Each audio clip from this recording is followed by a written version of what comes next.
మనుషుల్ని పెట్టించి బాలుని కొట్టిస్తున్న సంజు. మౌనికకి అడ్డంగా దొరికిపోయిన సంజు చెంప పగలు కొట్టిన మౌనిక. అసలు ఇదంతా ఎలా జరగబోతుందో తెలుసుకోవాలనుకుంటే ఇప్పుడే మా ఛానల్ ని సబ్స్క్రైబ్ చేసుకుని మా వీడియో లైక్ చేయండి. ఇక సుశీలమ్మ అయితే నేను వెళ్తాను రా అని అంటుంటే, అదేంటమ్మా మొన్నే కదా వచ్చి అప్పుడే వెళ్ళిపోతావా, ఉండమ్మా ఇంకో 2 రోజులు అని సత్యం అంటాడు. లేదురా, ఊర్లో చాలా పనులున్నాయి, మళ్ళీ అవి అక్కడే ఉండిపోతాయి, నేను లేకపోతే వెళ్ళాలిరా అని చెప్పి సుశీల అండంతో సరే బాలుగాడు దింపుతాడు ఉండు అని ఇక బాలుని పిలుస్తాడు సత్యం. రే బాలు, ఇదిగో నానమ్మని తీసుకువెళ్లి స్టేషన్ లో వదిలిపెట్టిరా అని సత్యం చెప్పడంతో అలాగే నాన్న అని సుశీలమ్మని కారులో ఎక్కించుకుని తీసుకువెళ్తాడు. అరే నువ్వు మీ భార్య ఇద్దరు నా త్వరలో మనవాడిని ఇవ్వండిరా, ఎప్పటి నుంచో ఎదురు చూస్తున్నాను, ఇప్పటికీ సంవత్సరం అయిందా మీ పెళ్ళయి, ఇప్పుడన్నా ఇవ్వండిరా, నాకు ఫస్ట్ మీ పిల్లల్ని ఎత్తుకోవాలని ఉంది అని సుశీలమ్మ అంటుంటే, దానికి కంగారు ఏముందిలే, నువ్వు అడిగావు కాబట్టి త్వరలోనే ఇస్తాము, ముందు మేము సెటిల్ అవ్వాలి కదా బామ్మ అని బాలు అంటాడు. అవును, పైన రూమ్ కట్టాలి, అది అయిపోతే అప్పుడు స్టార్ట్ చేస్తాం మా ప్లానింగ్ అని ఇక బాలు అంటుంటే, సరే సరే నువ్వు చెప్పేది కూడా నిజమే, అలాగని మరీ ఆలస్యం చేయకండి, మళ్ళీ నేను మీరు కనేటప్పటికి ఉంటానో పోతానో అని సుశీలమ్మ అంటుంటే, ఏంటి బామ్మ ఆ మాటలు, అలా మాట్లాడకు, ఇంకా నయం నువ్వు ఇంట్లో ఆ మాటలు మాట్లాడుంటే నాన్నకి ఎంత బాధేస్తుందో తెలుసా, అలా మాట్లాడకు నువ్వు అని బాలు అంటాడు. సరేరా, అందుకని వీలైనంత త్వరగా పైన రూమ్ కట్టేసి నాకు మనవల్ని ఇవ్వండి సరేనా, మునిమల్ని వాళ్ళు ఇవ్వండి సరేనా అని సుశీలమ్మ అంటుంది. సరే, అంతగా ముచ్చట పెడుతున్నావు కాబట్టి నీకోసం కంటాంలే అని బాలు అంటాడు. ఇగో మామ, నువ్వు కూడా జాగ్రత్తగా ఉండు, ఆరోగ్యం జాగ్రత్తగా చూసుకోవాలి. ఇక బస్ ఎక్కిస్తాడు బాలు. ఇక బాలుకి ట్రిప్స్ వస్తాయి. ఇక సుశీలమ్మ దింపేశాక ట్రిప్స్ కోసం అయితే వెళ్లి కార్లో ఎక్కించుకుంటాడు ఇక బాలు. ఇక ఇంట్లో అయితే, ఏవే మా అత్తగారు వెళ్లిపోయిందిగా, ఉన్నన్ని రోజులు బాగా ఎక్కించి చెప్పావు మా అత్తయ్యకి, ఇప్పుడేమో ఏమీ తెలియని అంగనచ్చిన పనులు చేసుకుంటావు వంటగదిలోకి వచ్చి అని మీనని అంటుంది ప్రభావతి. అబ్బా, ఇంకా నా దగ్గరికి రాలేదేంటా అని చూస్తున్నాను, వచ్చేసారా అత్తయ్య, బామ్మగారు అలా వెళ్ళిన వెంటనే మీరు నా దగ్గరికి ఇలా వస్తారు నాకు బాగా తెలుసు అని మీనా అంటుంది. ఏంటి ఆ వెటకారం, మరి వెటకారం కాకపోతే ఏంటత్తయ్య, మీకు మావయ్య గారికి ఎందుకు గొడవైందో మీకు ఇప్పటికైనా అర్థమైందా, ఎందుకు అర్థం కాలేదు, నీ నగలు పోయాయి కాబట్టి నువ్వు మా ఆయన రెచ్చగొట్టావు కాబట్టి ఇలా అయింది అని ప్రభావతి అంటుంది. ఇక మీ జన్మకు అర్థం కాదు మావయ్య గారు ఎందుకు మాట్లాడడం మానేశారో, మీకు అర్థమై ఉంటే మీ తప్పు ఎప్పుడో మీకు అర్థమై ఉండి ఇప్పుడు ఇలా మాట్లాడే వాళ్ళే కాదు, మీకు మాట్లాడడం రాదులే అని మీనా అంటుంది. నాకెందుకు మాట్లాడడం రాదే, మీకు మాట్లాడడం రాదు కాబట్టి నేను మీతో మాట్లాడి మీ పని మీద చేసుకోండి అని మీనా అంటుంటే, ఏంటి బాగా పొగరెక్కువ అవుతుందా అని ప్రభావతి అంటుంది.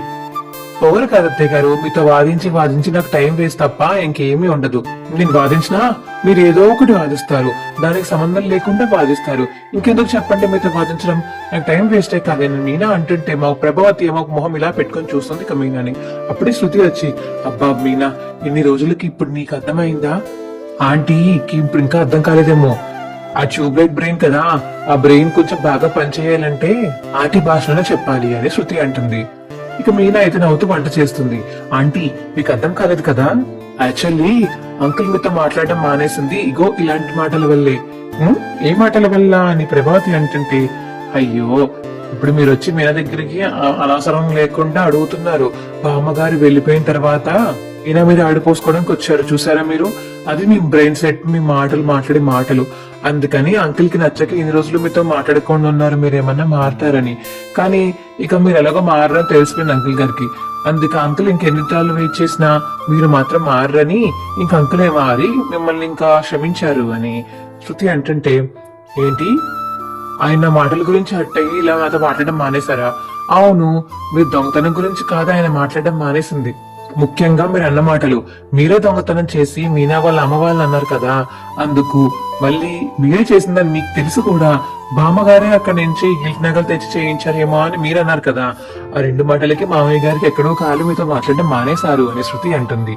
అర్థమైందా, ఇప్పుడు మీనా చిన్న మాట చెప్పింది చూసారా, మీతో వాదించడం వేస్ట్ అని, అందుకు మీరు ఎంత వాదించినా మళ్ళీ ఫస్ట్ కే వచ్చి మీనానే అంటున్నారు, అందుకని మీనా వాదించనంటుంది అని శృతి చెప్పడం తోటి, బాగానే ఉంది మీ అందరిది, బాగా కొవ్వెక్కువైపోయి కొట్టుకుంటుంది అని చెప్పేసి అనేసి అక్కడి నుంచి వెళ్ళిపోతుంది ఇక ప్రభావతి. ఆంటీ ఇంకా మారరా మీనా, నువ్వన్నా మారు మీనా, ఏదో సమాధానం గట్టిగా చెప్పు మీనా అని శృతి అంటుంది. ఎంత గట్టిగా చెప్దాం అనుకున్నా ఆవిడ మారాలి కదా శృతి, మారకపోతే మనం ఏం చేస్తాం చెప్పు అని మీనా అంటుంది. సర్లే ఏం చేస్తున్నావు, ఇవాళ చికెన్ కర్రీ చేస్తున్నాను, మధ్యాహ్నం ఫాస్ట్ గా వచ్చి భోజనం చేయండి అని మీనా చెప్పడం తోటి, సరే నేను రవికి చెప్తాను ఫాస్ట్ గా వచ్చి తినేస్తాము అని అక్కడ నుంచి వెళ్ళిపోతుంది శృతి. ఏంటి బామ్మగారిని దింపడానికి వెళ్ళి ఇప్పటిదాకా రాలేదు, ఏమైనా ట్రిప్స్ వచ్చాయా, ఎంతసేపు పడుతుంది ఏంటి ఇంటికి రావడానికి అని మీనాయిక మనసులో అనుకుంటుంది. బాలు అయితే ట్రిప్ లో మనుషులు దింపినప్పుడు ఇంకక్కడైతే మౌనిక కనిపిస్తుంది బాలుకి. ఇదేంటి మౌనిక ఇక్కడుంది నీక అలా చూస్తూ ఉండిపోతాడు బాలు. సంజు ఎక్కడ వస్తాడో ఏంటి ఏం రావట్లేదు అని మౌనిక అయితే ఇంకా అలా నించుని చూస్తూ ఉంటుంది సంజు కోసం. వెళ్ళి వెతుకుదామని చెప్పేసి సంజు కోసం వెళ్తుంటే తన పర్స్ దారిలో పడిపోతుంది. అది చూసిన బాలు అయితే పర్స్ పట్టుకుని మౌనిక వెనకాల పరిగెత్తుకుంటూ వస్తాడు. అమ్మ మౌనిక నీ పర్స్ పడిపోయిందమ్మా అని మౌనికకి ఇస్తుంటే చేతులు ఆకులు వెళ్ళిపోతుంటే మౌనికని ఆపి, ఏంటమ్మా నా మీద కోపం వచ్చిందా, మన గుళ్ళో మీ ఆయన్ని కొట్టానని నా మీద కోపం వచ్చిందా, అందుకే నాతో మాట్లాడలేదా అని బాలు అడుగుతుంటే, నాతో మాట్లాడకన్నయ్య, నీతో మాట్లాడ నేను అని అక్కడి నుంచి వెళ్ళిపోతుంది మౌనిక. అమ్మ ప్లీజ్ అమ్మా ఏమైందమ్మా నాకు క్షమించమ్మా, నాతో మాట్లాడకుండా ఉండకమ్మా నువ్వు అని బాలు బతిమలాడుతుంటే ఇక మౌనికని అప్పుడే సంజు వాళ్ళ ఇంటికి వెళ్ళిన వాళ్ళ బాడీ గార్డ్స్ అయితే, ఏంటి మేడం తినని